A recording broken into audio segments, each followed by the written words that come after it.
A car screeched outside. Voices followed. How could this happen? Raised. I can't take it anymore. Angry. This is ridiculous. Chukwumika burst through the gate, eyes wild.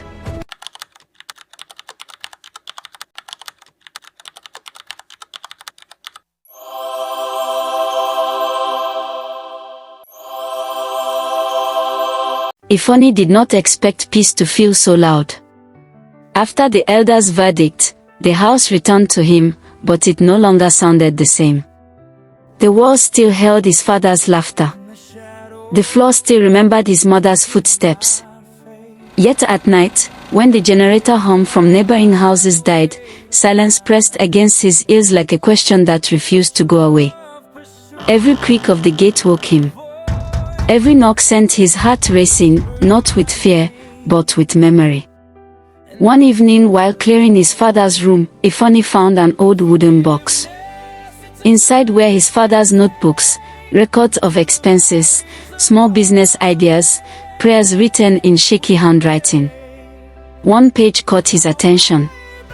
"When I'm gone, may peace remain in this house. If greed enters, let truth drive it out."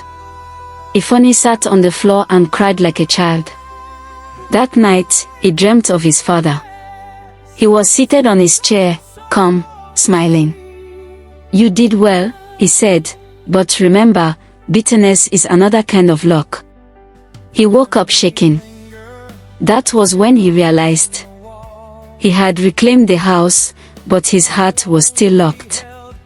One afternoon, as the sun dipped low, someone knocked on the gate. Ifeanyi opened it and froze. It was Onika.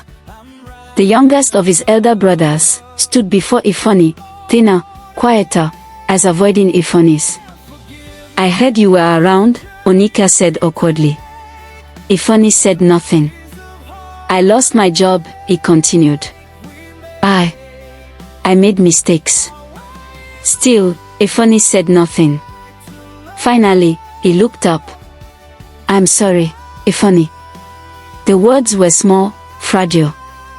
But they were real. Ifeanyi stepped aside and let him in. They sat in silence for a long time. No accusations. No excuses. Just two brothers surrounded by memories. "I should have spoken up," he said eventually. "But I was afraid." Ifeanyi nodded. Fear had destroyed us all, fear of poverty, fear of insignificance, fear of one another. When he left that evening, he hugged Ifeanyi tightly. Not everything was fixed. But something had begun. News traveled fast in the community. Dim's business collapsed completely after he was dragged into a land dispute. Onika moved back to the village after he lost his job. People whispered. "This is karma," they said. But I felt no joy in their downfall. I remembered my father's voice again. "If you enjoy another man's fall, you prepare the ground for your own." So I prayed for them. Not loudly. Not publicly. Just quietly. 3 months passed. The shop began to breathe again. Ifeanyi established it into a supermarket. He employed 2 young boys from struggling homes. Customers returned. Children greeted me with respect. Slowly, the house healed. But one thing never changed, my father's chair. It remained where it had always been, facing the doorway, like a quiet judge. Then one evening, as harmattan dust floated in the air like ash, the gate creaked open. Ifeanyi looked up. Dim stood there. Not in a border. Not in sunglasses. Just a crumpled shirt, dusty shoes, and eyes that looked smaller than he remembered. For a moment, neither of them spoke. "I didn't know if you'd let me in," Dim finally said. Ifeanyi said nothing. He stepped aside. Dim entered slowly, as if the house might reject him.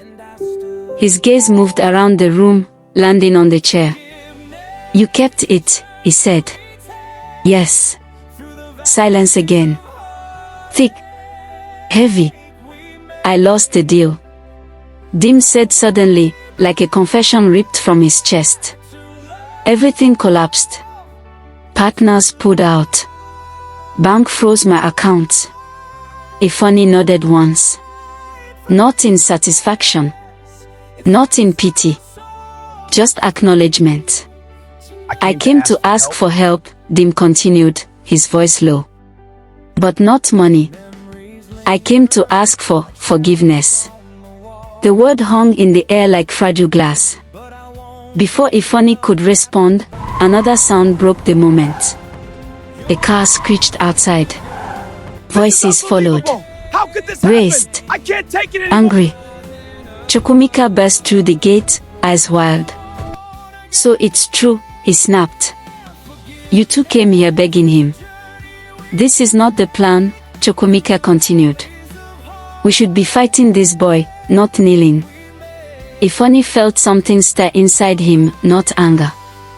Clarity. You locked me out of my father's house, he said calmly. You took my clothes, my bed, my memories. And now you argue about pride. Chukwumika scoffed, but his hands shook. That was when Mama Ifeanyi and two elders appeared at the gate, drawn by the noise. One elder leaned on his staff. This house has seen enough shouting, he said. Speak the truth, or leave. Dim fell to his knees. The sound shocked everyone.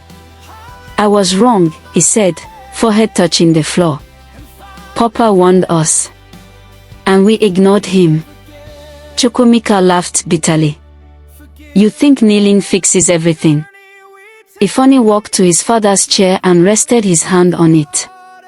My father taught me something, he said. Forgiveness is not pretending nothing happened. It is choosing not to become what hurt you. He turned to Dim, Chukwumika and Onika. I forgive you, my brothers. A gasp rippled through the elder and Mama Ifeanyi. But forgiveness is not access. The words landed hard. This house remains mine, Ifeanyi continued. You are welcome here as brothers, not as owners. Respect that, or stay away. Chukwumika's face twisted. Pride wrestled with fear. For a moment, it seemed he would explode. Then his shoulders dropped. I don't know how to be small, he muttered. Learn, the elder said quietly. That night, they ate together for the first time in years. The food tasted strange, like a memory trying to return. They did not laugh much. But no one shouted. Weeks later, Chukwumika left town. He did not apologize, not properly. But he stopped spreading poison. Sometimes, silence is the first step away from evil. Onika began visiting the church again. He volunteered quietly. No announcements. No drama. Dim also stayed back. He joined Onika in visiting the old village church.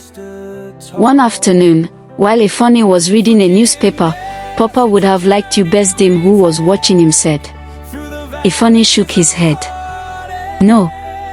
He trusted me most. Dim smiled sadly. That's worse. 1 year later, during the remembrance prayer, the brothers stood side by side.